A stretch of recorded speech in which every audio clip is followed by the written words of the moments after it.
welcome to Auterion Live at the Dronecode Foundation powered by Auterion event here at the airport in Dübendorf, Switzerland. We are now here with Lorenz Meier, our CEO and leader here at Auterion, and we had a really exciting morning and afternoon. How has it been for you? I think it has been really exciting because public safety is a field where drones are being not just put to use to make something more efficient, but they are in the most familiar of the word life-altering use cases where we're in search and rescue or fire. And what I found really interesting today is because, just as a quick recap of the events, we have been flying a drone on a local 4G network. When I say local 4G, what that means is we have our own local 4G base station, so you could deploy that in a completely destroyed environment. And we've, at the same time, streamed that information to multiple tablets. So we've solved the problem that the pilot historically has been relaying information, so we've actually made that available in real time to multiple end devices. And that means we have, which I think is a global first with a VTOL. We've never seen that before, local 4G VTOL connected through that. We have shown something where we've sparked the imagination of the audience, because so far they're used to like one drone, one ground station, and then from that ground station with HDMI and whatnot, you are getting that information out to multiple people, and it's all very clunky, and you need a whole band to basically disseminate information, which is crazy.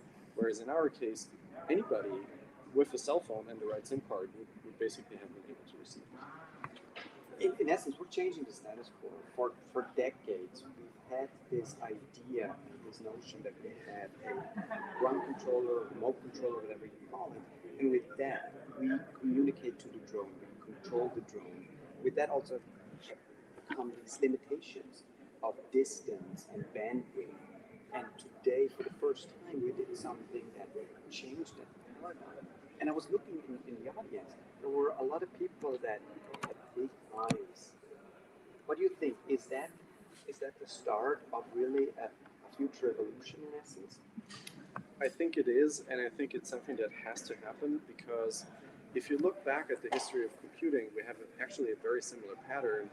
Before the ARPANET, you had supercomputers at various universities, and you had terminals connected to them. And these terminals were digital, but it's basically a screen, like a physical screen, that has a fixed network connection, and sometimes across the whole country, to another computer.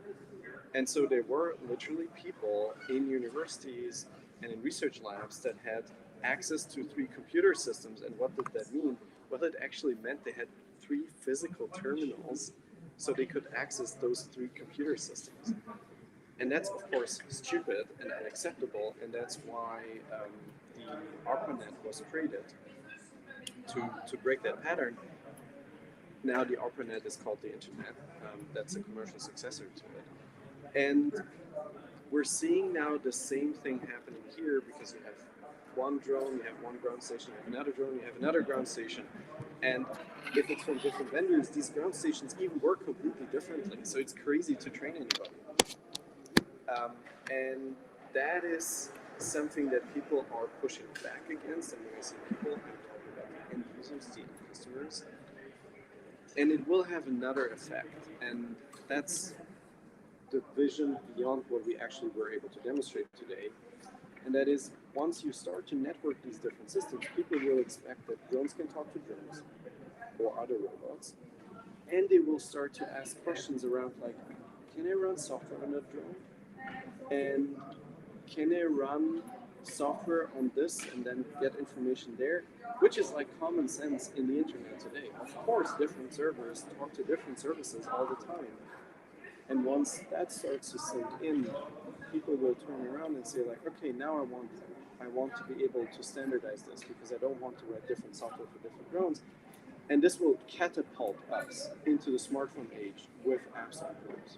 Absolutely. And another piece that I saw happening this morning was the presentations around open source, open standards, those are terms that we've discussed in previous elements and people have heard, but they didn't fully understand them. They didn't fully understand how it impacts them.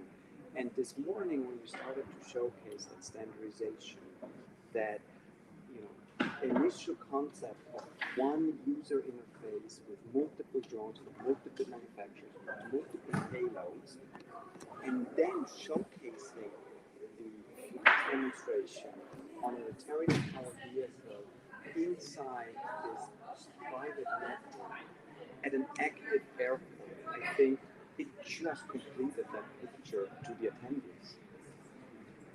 Yeah, also because we showed the utility, right? This wasn't a research demonstration, this was a real product. Both the network as well as the drone system are commercially available.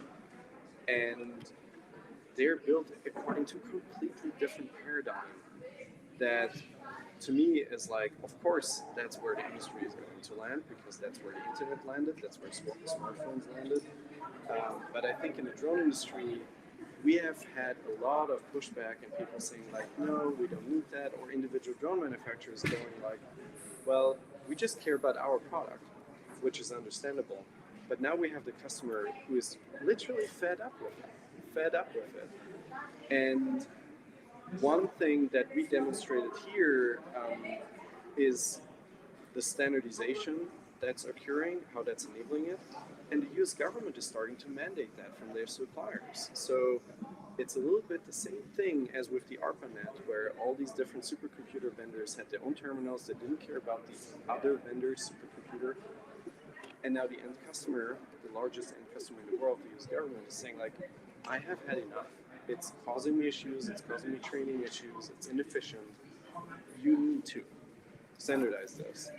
And of course, they're turning towards what is currently deployed in the industry, the open standards we've created, Mavlink, and established organizations like Dronecode. And we see how that's resonating here with the Swiss audience in the exact same way. So this concludes our live segment from the Dronecode Foundation powered by Auterion event here at the airport in Dübendorf.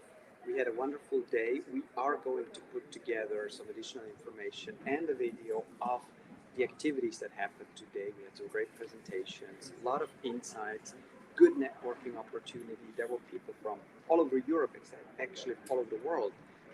They came to this event, and to me that shows that we are at the right space, we are here in the right time, and we're trying to solve something that is a real need out there.